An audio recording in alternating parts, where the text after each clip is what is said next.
Amis téléspectateurs, bonjour. Aujourd'hui, dimanche, nous avons comme invités deux organismes, deux mouvements d'action catholique qui s'engagent dans le monde du travail et dans le milieu des enfants. Il s'agit du mouvement CVAV et de la JOC de Dakar. Le thème que vous allez suivre avec nous est le suivant. Fenêtre ouverte sur les mouvements CVAV et JOC. Vous le savez mieux que moi, chers téléspectateurs, s'engager pour le chrétien, c'est sortir d'une foi passive, sortir d'une foi qui ne s'exprime pas dans le quotidien de la vie. Oui, car vivre l'Évangile, suivre Jésus, demande d'avoir la volonté de renouvellement de notre société. Notre société pleine de contradictions par rapport au plan de Dieu. Et cela, les mouvements CVAV, JOC, comme tous les autres mouvements d'action catholique, le comprennent bien. C'est pourquoi ils réfléchissent, ils proposent des actions transformatrices. Nous aurons donc deux consultantes. La première, Célestine Diouf, qui représente ici la jeunesse ouvrière chrétienne féminine. Et la deuxième consultante va être Marina Limota. Elle est secrétaire diocésaine de CVAV. Alors, Bonjour frère Martin. Comment ça va? Ça va, je vais bien. Et la JOC? Ça va. Alors, pour commencer, pouvez-vous nous présenter, mais brièvement, ce qu'est la JOC? Merci frère Martin et bonjour à tous les téléspectateurs de la CNTV. Bon, comme tu l'as dit dans ton introduction, la JOC est un mouvement d'action catholique. Donc, et comme tout mouvement d'action catholique, il a été fondé par un prêtre, actuel qui était finalement cardinal, Joseph Cardine. Et à l'origine de la création de la JOC, il y avait deux constats, c'est-à-dire les situations difficiles des jeunes travailleuses et travailleurs et l'écart qui existait entre la jeunesse ouvrière et l'Église. Et voilà ce qui a motivé son fondateur pour mettre sur pied ce mouvement, la jeunesse ouvrière chrétienne. Tu dis qui était? Est-ce que maintenant, les travailleurs sont toujours à distance de l'Église? Bon, je peux dire d'une part, les travailleurs et travailleuses sont à distance de l'Église. Ah bon? Mais ce n'est pas d'une manière générale en fait. Mais quand même, on essaie à travers nos actions de les toucher, de parler avec ces travailleurs-là, de partager avec eux leur vécu quotidien pour vraiment les ramener dans la foi, dans l'Église et dans leur dignité en tant qu'enfants de Dieu. Nous parlons des travailleurs et des travailleuses, sens large. Est-ce que dans la JOC, il n'y a que ceux qui travaillent, manuellement ou techniquement? Donc, c'est toute catégorie professionnelle confondue. Il y a même des étudiants, des élèves, c'est toutes les catégories professionnelles. Même les chômeurs, il y en a dans la JOC. Donc la JOC ne fait pas de distinction parce que même les chômeurs, les élèves et les étudiants sont appelés demain à être des travailleurs. Donc c'est à partir de là qu'on doit les préparer pour qu'ils aient une vraie conscience professionnelle. Quelle est la mission de la JOC? En fait, la mission de la JOC, c'est rendre aux travailleurs et travailleuses toute leur dignité d'enfants de Dieu. C'est également être témoin de la présence du Christ dans le monde du travail et dans la société. Ça, c'est la mission. Et le but? Le but, c'est amener les jeunes travailleuses à être acteurs dynamiques dans le projet de Dieu, dans le projet de Jésus-Christ, qui est venu dans le monde pour que nous ayons la vie et que nous l'ayons en abondance. Si je comprends, donc vous travaillez pour que les hommes et les femmes aient la vie et qu'il l'ait en abondance. Quelle est votre méthode de travail? Donc la méthode de travail de l'AJOC, comme tout mouvement d'action catholique, est basée sur 3 points. Le voir, ce qu'on appelle le voir, et dans le voir, il y a voir avec les yeux de Dieu, c'est-à-dire voir sans juger. Il y a également ce qu'on appelle le réfléchir. Donc voir réfléchir ensemble avec les personnes qu'on a eu à rencontrer pendant le voir, et ensuite agir avec ces personnes-là pour vraiment pouvoir changer certaines situations défavorables au plan de Dieu ou bien élargir les situations positives. Mais également, il faut célébrer, rendre grâce à Dieu après tout cela, lui dire merci et essayer de voir comment aller plus loin. Comment aller plus loin? Je comprends bien votre méthode, voir, réfléchir, agir. Donc vous avez agi. Bien sûr. Pouvez-vous nous me donner une ou 2 actions concrètes que vous avez réalisées? Donc, 1 ou 2 actions, je peux citer d'abord le CAEM. C'est quoi le CAEM? Bon, le CAEM, ce sont des centres de formation où la JOC essaie encadre des jeunes employés de maison qui sont venus des villages à la recherche de situations plus favorables et qui viennent vraiment travailler en ville. Et dans ces centres-là, on forme les filles en cuisine, en restauration, en pâtisserie, l'entretien d'une maison et tout, selon vraiment ce dont elles ont besoin pour réussir leur vie. D'où est partie cette action-là?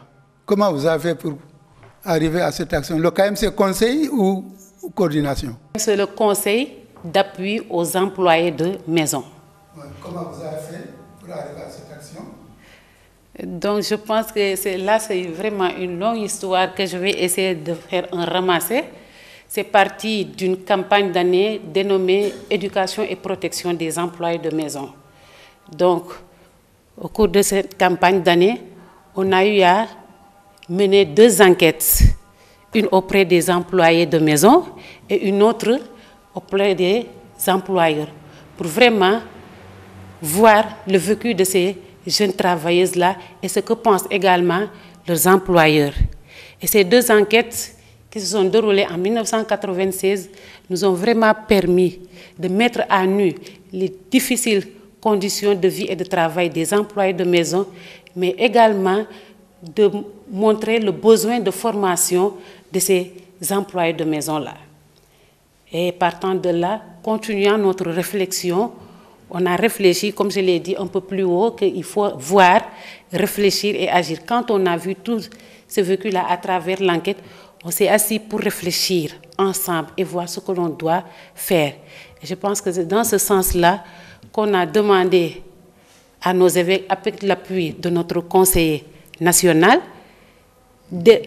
on a demandé à la conférence épiscopale du Sénégal, Mauritanie, Guinée-Bissau et Mauritanie d'écrire une lettre, c'est-à-dire une parole d'évangile sur la situation de ces employés de maison-là.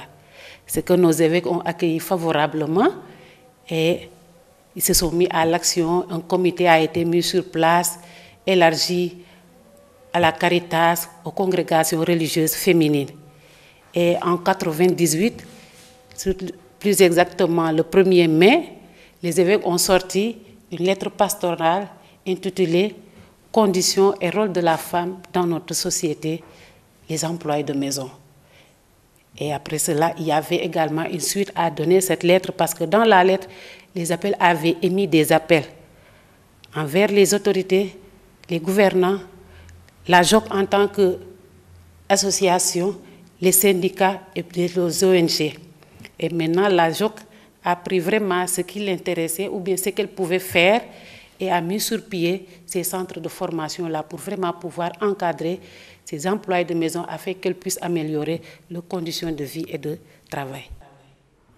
Donc vos centres sont à Dakar et banlieue. Oui. Est-ce que vous avez autre action hors de Dakar? Oui, on a une action hors de Dakar parce que dans le même sillage, on a un volet réduction de l'exode rural précoce et le maintien de ces filles à l'école. Parce que nous également, on s'est dit que pour celles qui sont déjà sur Dakar, on ne peut plus les retourner au village. Donc on essaie de les encadrer sur place. Mais celles qui ne sont pas encore venues, on essaie de les accompagner dans l'éducation, leur maintien à l'école. Et c'est dans ce sens qu'à Ndiaganyao et Ngundian, on a un projet pour vraiment maintenir les filles à l'école. Donc on organise des activités de sensibilisation et chaque année, donc 2 activités de sensibilisation. À la fin de l'année également, on essaie de primer les meilleurs élèves. Donc on a choisi, comme les moyens ne suivent pas trop, 4 écoles primaires, le CM et les lycées de ces différents villages. Donc, si je comprends bien, vous travaillez par étapes, par plan d'action ou campagne d'année. Vous avez une campagne d'année cette année actuelle? Oui. Laquelle? Comment ça s'appelle? La campagne d'année de cette année parle de mariage. Et si j'ai bonne mémoire, c'est jeune fille, pour sauvegarder ta dignité et correspondre à l'appel de Dieu, refuse tout mariage commercial ou de quelconque intérêt contre un mariage d'amour vrai. Donc il y a des mariages commerciaux? Sûr. Ah bon? Oui. Comment ça? Comment ça? Il y a des mariages qui se ficellent par intérêt frémateur, surtout dans notre société sénégalaise. Il y en a, il y a plusieurs exemples même. Et je pense que c'est ce qui a motivé notre réflexion par rapport à ce thème-là. Votre réflexion par rapport à ce thème, le mariage d'amour vrai, c'est quoi l'amour vrai? Un amour vrai là. Il y a un faux amour? Parce que là, frère Martin, quand on parle de mariage d'amour vrai, c'est un mariage qui est vraiment basé sur aucun intérêt, aucun calcul. Ouais, comme on le dit, comme on dit, c'est beau xamantene xaro ci dara, xaro ci am nit ki, xaro ci am mën-mënu nit ki. Donc je pense que c'est ça qu'on appelle pour nous, ce qu'on appelle un mariage d'amour vrai. Merci. Ainsi, je voulais te demander quelle est votre activité immédiate de ce mois de juin que vous préparez, que vous... L'activité qu'on prépare, c'est un après-midi de partage et de réflexion qui se tiendra le vendredi 14 juin, à la salle paroissiale des martyrs de Louga, des Saint-Pierre de Baobab. Donc, il y a un thème? Oui, il y a un thème, c'est chemin et défi d'un mariage d'amour vrai. Chemin et défi d'un mariage d'amour vrai. Mais d'où avez-vous pris ce thème-là? Donc, comme on l'a dit, la JOC travaille toujours à partir de campagnes d'année. Donc, à la session nationale de l'année dernière, qui s'est tenue en Gazobile, les filles, les fédérations sont venues avec plusieurs faits de vie relatant des mariages qui n'étaient pas fondés sur l'amour vrai. Et après analyse de ces différents faits de vie-là, on en a fait une synthèse qui a sorti une découverte générale. Et cette découverte-là nous a conduit à cette campagne d'année que nous déroulons présentement. Le programme de votre manifestation? Pour la manifestation, juste avant d'entrer dans le programme, c'est dire qu'il y avait d'abord une enquête qu'on a fait sur le mariage d'amour vrai. C'est que le mariage d'amour vrai? Qu'est-ce qui fait un frère à ce mariage-là? On a eu à demander également aux concernés de donner des pistes d'action. Donc ce jour-là, on va faire la restitution. Il y aura également une conférence et il y aura des débats pour trouver un plan d'action par rapport à cette manifestation. Une enquête auprès de qui? Des jeunes filles qui sont dans nos centres de formation, dans des écoles, dans les quartiers de Dakar et banlieue. Et les hommes? Oui, il y avait également des hommes, même des parents ont répondu. Hein. C'est des filles, des garçons, des parents, mères de famille comme pères de famille qui ont répondu à cette enquête-là. Et qu'est-ce que vous attendez de cette manifestation-là? Donc, ce que nous attendons de la rencontre, c'est vraiment une prise de conscience vraiment que les gens prennent conscience de la responsabilité, de la valeur du mariage, qu'ils sachent que le mariage est quelque chose de sacré, qu'il ne faut pas y entrer n'importe comment. Si le mariage est basé sur de l'argent, bien sur quelconque intérêt, ça va tout le temps échouer. Et il faut que les gens sachent que le mariage est une institution qui a été vraiment instituée par Dieu et non par les hommes. Donc la manifestation, c'est le 14. À quelle heure? 16h30 précise. Oui. Alors merci, nous allons passer la parole à notre deuxième consultante. Il s'agit de Marina Limota de CVAV. Voilà, je suis avec Marina, qui est secrétaire diocésaine du mouvement Cœur Vaillant en Vaillante de Dakar. Bonjour Marina. Bonjour frère. Tu vas bien? Ça va bien, merci. Et vous? Marie Immaculée des Parcelles Assainies. Ah bon, Marie Immaculée des Parcelles Assainies. Alors tu vas nous parler de CVAV. Présente-moi brièvement ce que c'est que ce mouvement-là, CVAV. D'accord, merci frère. Bonjour chers amis téléspectateurs de la Sen TV. Le mouvement CVAV, comme vous l'entendez, c'est un mouvement d'action catholique. On a parlé tout à l'heure des mouvements d'action catholique. Donc nous aussi, nous sommes un mouvement d'action catholique, mais notre action est beaucoup plus tournée vers les enfants. Et ça signifie Cœur Vaillant, âme vaillante. Donc c'est le sigle CVAV. C'est un mouvement qui œuvre dans l'éducation des enfants. C'est un mouvement d'évangélisation et c'est un mouvement dans lequel nous œuvrons à travers des actions transformatrices. Et c'est un mouvement qui a été créé en France et est arrivé au Sénégal dans les années 1940 et 1941. Voilà un peu ce que c'est que le mouvement CVAV. Et ce mouvement existe dans toutes les paroisses?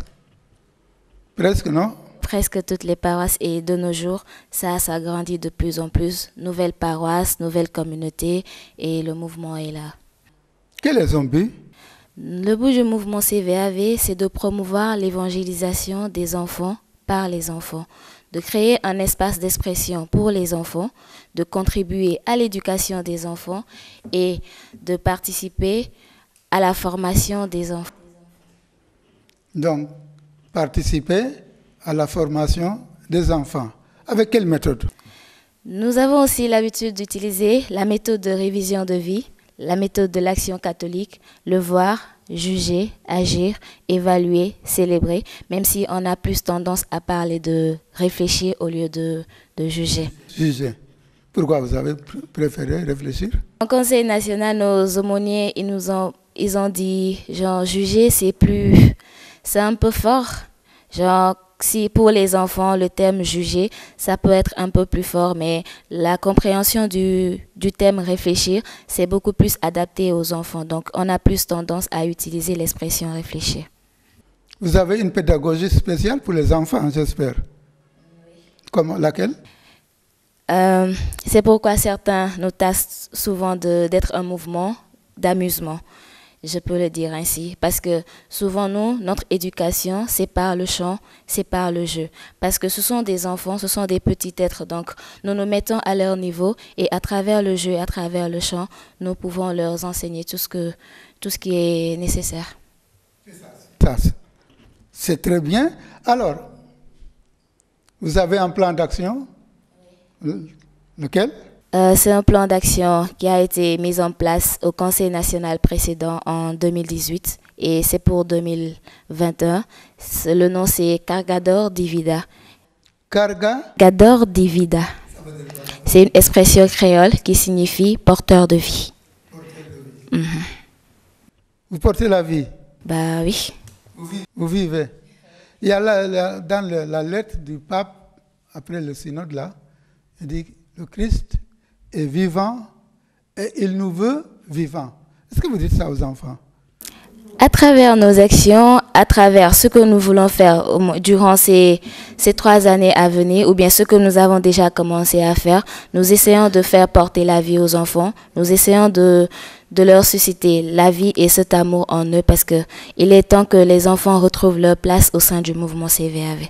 Donc, ils doivent porter la vie. C'est bien. Si je comprends bien, vous êtes accompagnatrice, les accompagnateurs, les accompagnatrices et des éducateurs. Est-ce que vous mettez les parents dans le coup pour vous aider? Oui, nous faisons cela. Parfois, il y a des groupes de base qui organisent des rencontres avec les parents. D'autres partent visiter les parents. Certains ont contact direct avec les parents parce que ce sont les parents qui ont confiance en nous et qui nous ont laissé leurs enfants. Alors, si nous, accompagnateurs aujourd'hui, on ne peut pas se créer cette relation de confiance entre accompagnateurs du mouvement et parents des enfants qui viennent adhérer au mouvement, ça ne peut pas faciliter la tâche parce que dans l'éducation, quelque part, on assure une éducation chrétienne complémentaire à l'éducation familiale des enfants. Donc, il faudrait qu'on ait l'appui et le soutien des parents. Donc, on les implique. J'ai demandé tout à l'heure à la JOC quelle était leur activité immédiate de ce mois de juin. Je te pose la même question. Merci frère. Ce mois de juin, nous avons une activité très importante pour nous. Il s'agit du dîner de gala de l'enfance prévu le samedi 15 juin à la place du souvenir africain à partir de 21h. Avec quel thème? Nous avons choisi le thème de la journée de l'enfant africain 2019, étant donné que cette activité a été organisée en prélude de la journée de l'enfant africain 2019 et ce thème est les droits de l'enfant, l'action humanitaire en Afrique, les droits de l'enfant avant tout. Humanitaire en Afrique, les droits de l'enfant avant tout. Les enfants ont des droits. Bien sûr, ils ont des droits.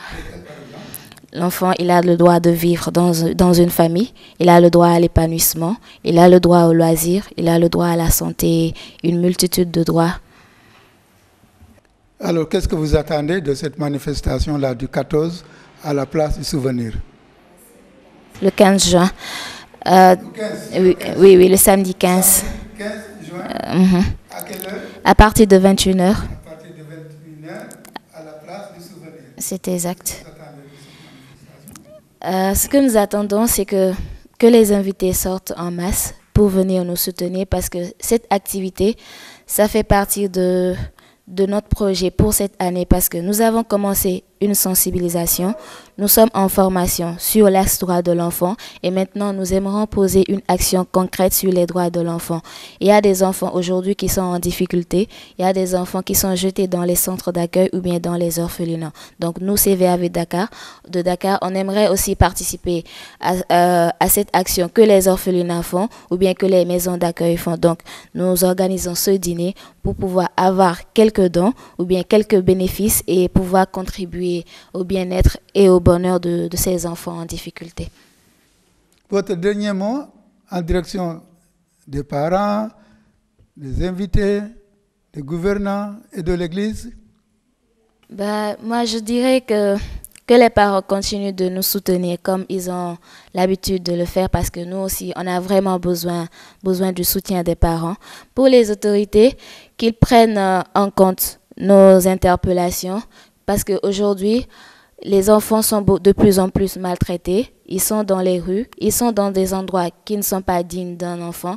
Donc, on sollicite de la part des autorités qu'ils nous soutiennent dans cette lutte pour la protection de l'enfance. Et pour nos invités, qu'ils viennent en masse et pour venir, voir ce que nous, CVAV de Dakar, nous avons commencé à réaliser et nous soutenir dans la suite de notre projet. Merci, j'espère qu'ils seront nombreux. En tout cas, moi, je serai là-bas. J'espère aussi. Alors, nous allons marquer une petite pause et laisser le micro au charmant public qui est sûrement composé de CVAV et de Josis pour des contributions ou des questions.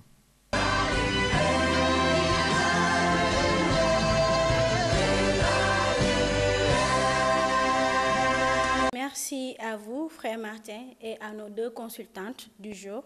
Je m'appelle Marie-Odile Silva, je suis de la jeunesse ouvrière chrétienne du Sénégal. Je voulais juste d'abord féliciter les deux et ensuite leur poser la question à savoir pour les CVAV. Vu depuis quelque temps, avec l'appel du dialogue national et tout ce que le président a dit par rapport au retrait des enfants de la rue, ma question est de savoir quelle est votre position par rapport à ces fléaux. Quelles sont les actions que vous êtes en train de faire par rapport au retrait des enfants au niveau des rues? Et ensuite, si vous pouvez encore revenir un peu plus sur l'objectif ou bien la quintessence même de votre dîner de gala. Merci. Pour la JOC, merci Célé d'avoir donné des réponses par rapport à ce que nous sommes en train de faire. Mais ma question, c'était de savoir, au-delà de ce que vous avez dit, quelles sont les autres actions que la JOC a eu à faire par rapport à la société sénégalaise? Je veux parler par rapport surtout au travail décent. Merci. Bonjour, je m'appelle Anne-Sophie Correa, je suis de la JOC F de Dakar. C'est juste que j'ai une question pour les CVAV.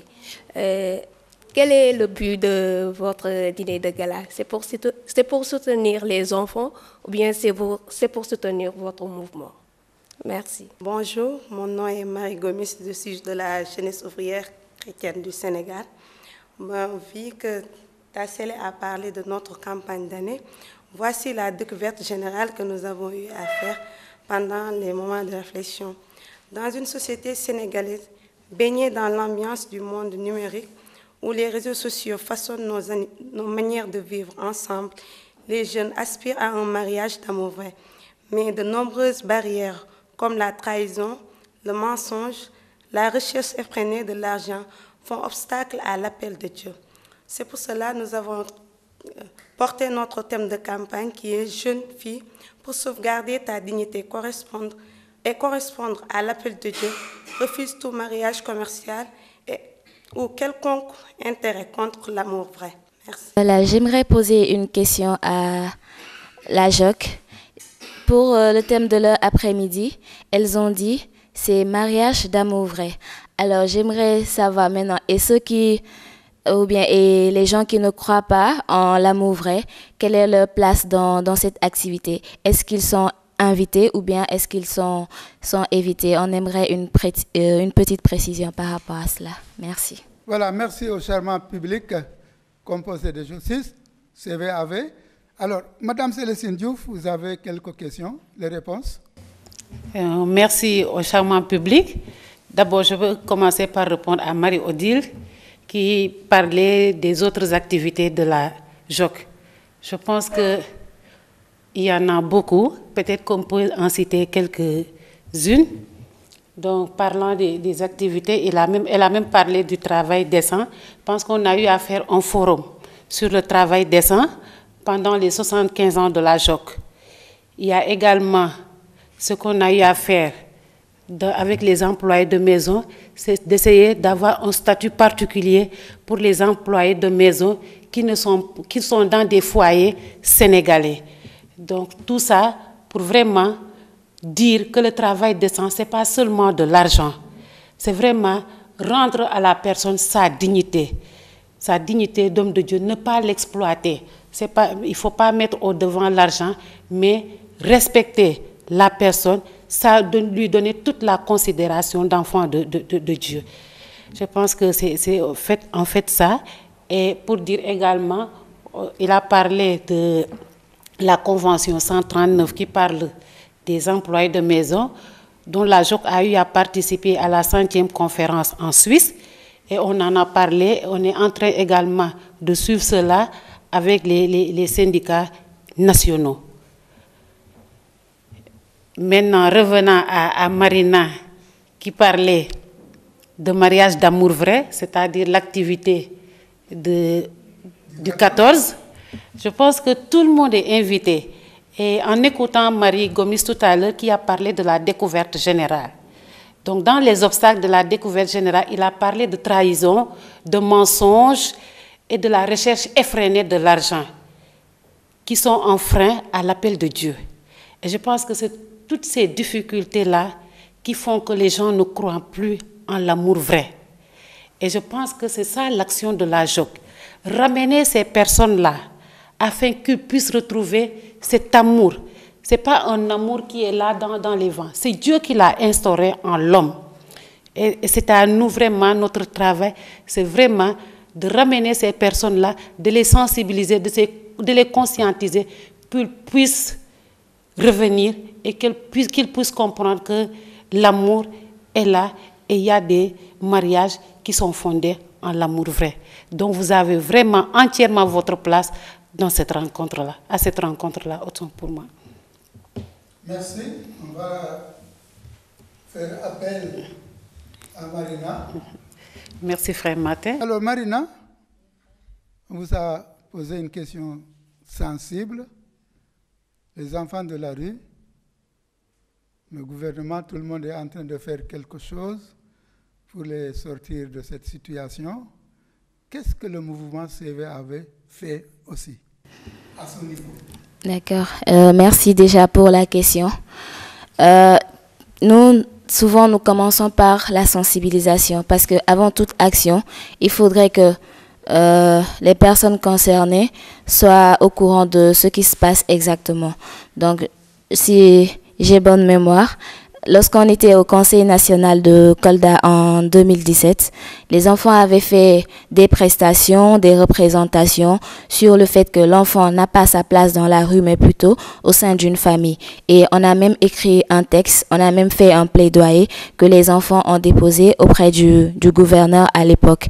Et aujourd'hui, cette action continue toujours, cette action de sensibilisation, de plaidoyer, parce que nous, en tant qu'enfants, pour le moment, c'est le plaidoyer qui est le seul moyen par lequel on peut passer pour toucher le cœur de l'État. Déjà que l'État a déjà commencé à parler de sortir les enfants de la rue, nous aussi, on a commencé à apporter notre contribution en montrant aux gens que l'enfant a sa place dans la famille et non dans la rue. Et à la fin de chaque manifestation, il y a un plaidoyer que nous écrivons et que nous déposons auprès des autorités compétentes.